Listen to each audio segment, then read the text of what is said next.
कोसमा भी में होके आया हूँ, आप लोगों की आत्मा। वहाँ से मैं फिर आगरा निकल गया था, एटा होते हुए। वो क्षेत्र भी मैंने देखे हैं। और वहाँ के विमल सागर जी के संबंध में, उस गांव के जहाँ के विमल सागर जी थे, जो उनका मैंने देखा है, लोगों की आस्था देखी है, लोगों का प्रेम देखा है, स्मृति देखी है। बोले आइए आइए, मुझे भी सम्मान मिला था वहाँ पे कोसमा में, वो बहुत बड़ी बात है।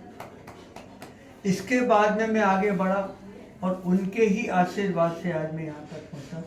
मुझे फिर सरमती सागर जी, सम्राट सरमती सागर मैंने अपनी जिंदगी में नहीं देखा। इतने सरल थे और बिल्कुल यूं बैठे रहते थे। उनने मुझे देखा, बुलाया, नाम पूछा। उनके पास एक ऐसे साधु थे जो ठीक क्रिया नहीं कर रहे थे, तो मैंने उनको बुलाया। मैंने कहा भगवान आप कहो तो मैंने डांटूं? बोले नहीं, तुम्हारे पास ज्ञान है बेटा। फिर गले लगा लिया। फिर बोले कि बोल सकते हो। महाराज का नाम नहीं लूँगा पब्लिक के बीच में। मैंने उनको बुलाया। मैंने कहा तुम अगर साधु हो कि सब क्रियाएं बंद कर दो, नहीं तो मैं अभी तुमको पहुंचा दूंगा कपड़े पहना के। घबरा गए वो, उनमें सुधार भी आ गया। फिर सरमती सागर जी महाराज एक जगह बांसवाड़ा जिले के पास पंचकर्णक था, तो महाराज जी बोले चलो अपन दोनों चलते हैं। हम उनके साथ चले गए। उनके साथ जब गए तो महाराज जी बोले मैं आपसे आपके गले लगना चाहता हूँ। मैंने कहा महाराज जी आप महान हैं और आप भी मेरे गुरु जी के हैं और आप तो वैसे भी तपस्वी हैं, मुझे क्षमा करें, मैं नीचे बैठ जाता हूँ। बोले नहीं तो खड़े होकर तो फोटो ले। तो हम दोनों ने एक दूसरे को खड़े होकर फोटो दी। वो फोटो ये लगी यहाँ पे सामने, आप देख लीजिए। फोटो मेरे पास भी है। हाँ, वो बहुत प्रभावित हुए और मुझसे घुल मिल गए, बिल्कुल घुल मिल गए।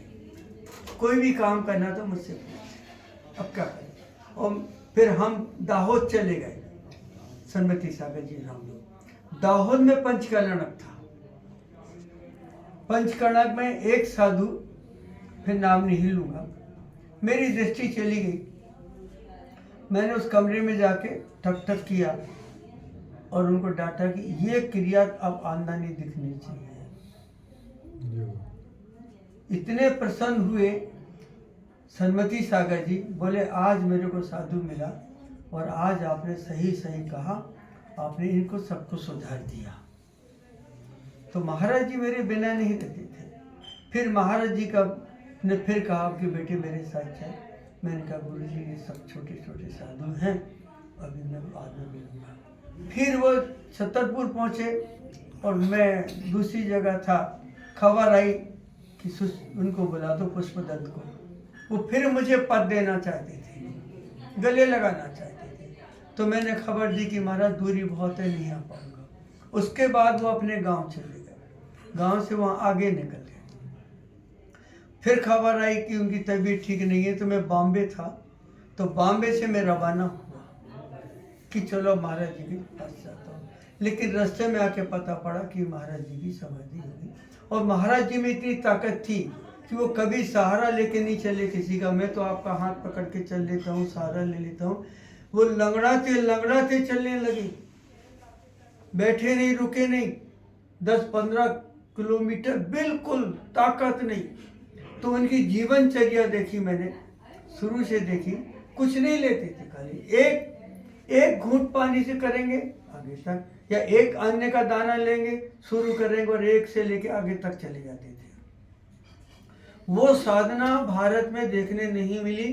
सरमती सागर जी जैसी सरलता, उनका जैसा प्रेम, उनकी जैसी साधना आज तक मुझे कोई भी साधना नहीं है। विमल सागर जी महाराज और सरमती सागर जी महाराज, और उन दोनों के बीच में मैं बैठा हूँ। आज उन्हीं के संस्कार आपके सामने रख देता हूँ। तो मैं तो हमेशा इनको प्रणाम करता हूँ। कोई भी क्रिया करता हूँ तो महाराज का नाम लेता हूँ, तब शुरू करता हूँ, नहीं तो नहीं करता हूँ।